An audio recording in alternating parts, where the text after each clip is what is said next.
This is my new front chassis from TCI. It's bare metal, of course, right now. Got to get myself some weld-through primer because I do have to weld a bunch of little tabs and the like on here for mounting the supply and return fuel lines, brake lines, a bunch of other stuff that will need little mounting brackets. But the bare chassis is here.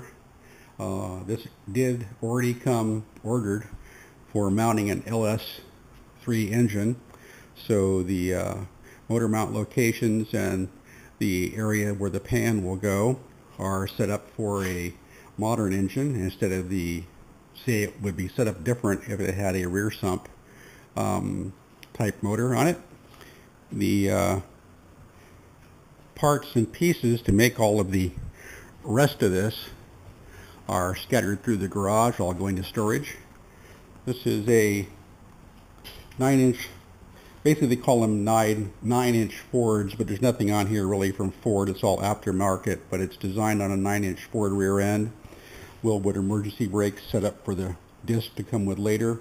This has a special positive traction locking rear end in it, set up to work with the torque tube suspension.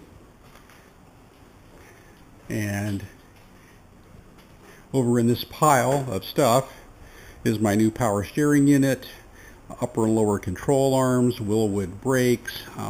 In the back are some long boxes that are parts of the rear chassis that locate the rear member. A bunch of other stuff here, including something that's got to go. And two metal tubs here that will cut the old wheel wells out of the car and weld all those back in new. The wheel wells in the car right now won't accept a large tire. The rear end I bought is narrowed, so the tires will sit inside the car. What will happen is I will split along this line, if we can see it, drill all the spot wells out. I'll cut the floor 3 inches deeper, including cutting out half of the frame, which we do weld in a piece that goes back in, clear up from where the back seat on the other side, clear back into here. We actually cut the frame, the unibody frame out from underneath, and I have another piece of 14 gauge metal that fits into the cutout and all welds in to reinforce the chassis in the back. Since we're not using leaf springs that would actually mount clear back here, this chassis is not as important to be strong because there are big new plates that mount underneath here.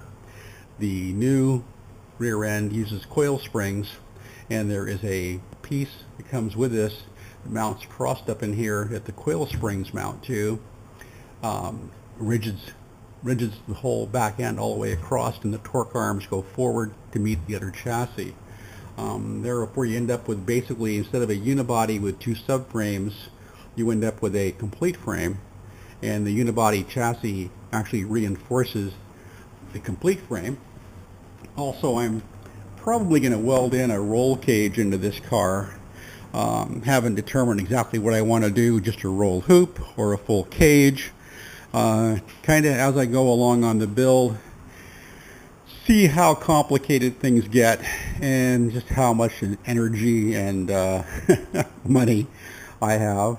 And I'd like to put a nice full roll cage in here for 2 reasons. One, if I ever do track this car, which I'm sure I will, it's just more safety, and 2, it makes the car much more rigid. Even with a new frame and the unibody, the car will get stiffer if I weld in a complete cage. And I kind of probably will end up doing that. I'm not worried about a back seat and being able to get into a back seat. I probably will put back seats in. I had a fold-down rear seat in the car. Unfortunately, when you tub the wheel wells, you take 6 inches out of the room that the seat used to sit in. So the old seat won't fit here anymore. I still have the original Camaro console, which I'm probably going to sell. Going to put racing seats in here, sell the original seats. I've already sold the rear seat. Fold-downs are people want them. I put it up online for $650. It was gone in an hour, literally. Priced it too cheap. I'm thinking about building a console that comes right out of the bottom of the dash. It goes all the way back. Have two small bucket seats in the back, just big enough for somebody to squeeze into. Racing seats here in the front, and in a cage you will be able to get in. The problem with cages is you have a bar across the back for all of your safety equipment, your harnesses to mount on. So it makes getting into the car a little complicated because you're squeezing in between the roll cage bar and the back of the car. And in a two-door car, wasn't a lot of room to begin with, and with the roll cage in it, it'll be even less. But I don't ride in the back.